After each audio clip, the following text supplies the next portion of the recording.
আমার ভিডিওর মধ্যে অনেকের ভিডিওতে নোটিশ দিয়েছে, এটা দেখে ঘাবড়ে যাবেন না। অনেকে মনে করেন আসলে কি আমার চ্যানেলটা বন্ধ হয়ে যাবে বা আমার ভিডিওতে কি কপিরাইট হয়েছে, আমি কি ভিডিওটা ডিলিট করে দিব।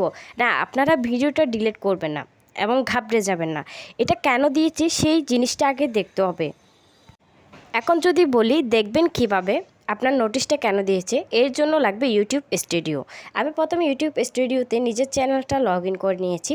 আপনারাও আপনার চ্যানেলটা ইউটিউব স্টুডিওতে লগ ইন করে নেবেন। আপনি যদি না জেনে থাকেন কীভাবে ইউটিউব স্টুডিওতে আপনার চ্যানেল লগ ইন করবেন, তাহলে আমাকে কমেন্ট করে জানান। আমি নেক্সট ভিডিওটা ইউটিউব স্টুডিও কীভাবে লগ ইন করবেন সে নিয়ে আনবো। এখন ইউটিউব স্টুডিও থেকে আমি আমার যে নোটিশ দিয়েছে সেই ভিডিওগুলো আসলে চেক করব কেন ওরা নোটিশটা দিল। আমি এখানে শর্টসের ভিউ অল অপশনে ক্লিক করলাম এবং আমার সব শর্টস এবং ভিডিওগুলো দেখাচ্ছে। আমি সেখানে একটা নোটিশ দেওয়া ভিডিওতে ক্লিক করব।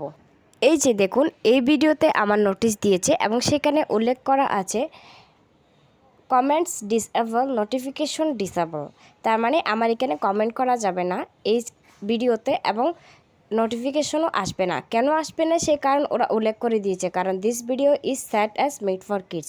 কারণ এই ভিডিওটা আমার হচ্ছে কি শিশুদের জন্য তৈরি। যদি আপনাদের ভিডিওটা মেড ফর কিডস হয় তাহলে কমেন্ট ডিসেবল এবং নোটিফিকেশন ডিসেবল আসা স্বাভাবিক ব্যাপার। এটাতে ঘাবড়ানোর কোনো কিছু নেই, এটা নর্মাল। আর আপনার ভিডিওতে নোটিশে চেক করে নেবেন আপনার নোটিশটা কি কপিরাইট নাকি আমার মতো এরকম কমেন্ট ডিসেবল, সেটা আমাকে কমেন্ট করে জানান। আপনার নোটিশ চেক করার পরে আমাকে কমেন্ট করলে আমি আপনাকে সমাধান দিয়ে দিব।